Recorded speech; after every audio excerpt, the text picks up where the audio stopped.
one thing that that is crucial, and this is the psychology of the show. Psychology of the show is massive. I can show people how to do things, where to do things, but the key is ultimately, if you want a career, is why you're doing them.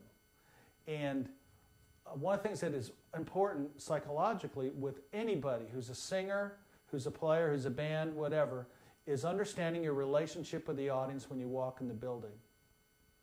And so the key here is, are you dating your audience or are you married to your audience? And this is massive because how you approach your audience is important. There are, oftentimes, I see this all the time with artists who are dating their audience. And they've seen, we'll just pick an artist that has this, ladies and gentlemen, and it's a big artist that sold millions of records, and they got lights flashing, and they got this cool intro, and people are getting hyped, and yeah. And then when they come out and they start singing their song, everyone jumps to their feet and starts singing along, and it's like, yeah, that's awesome, we're going to do that. And then they go spend all this time in rehearsal working on that, and they come out and start singing, and everyone sits there and does this.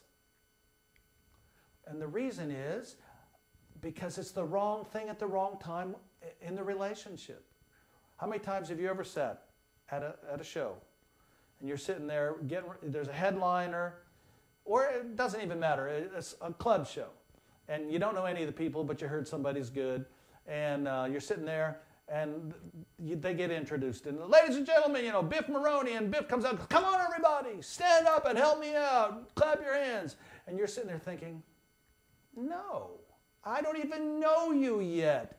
I'm not going to clap because, now, is it wrong to have people stand up and clap? No, but the right thing at the wrong time. And that has to do with understanding the psychology and understanding your audience. That's why it's important. I do a graph in the All Roads Lead to the Stage, which takes you through the psychology and understanding where an audience, their mentality is, at what time of the show.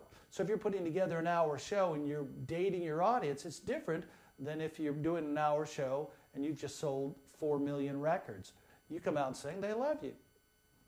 The dating audience comes out and singing, and they're just trying to figure out if they like you. So what are the things that you can do from stage that will get them to go, oh, I like this person. And it's not, particularly in the first two songs, just a clue, it's not the vocalization or the musicianship or anything like that. It has to do with personal skills and the psychology of connecting with that audience.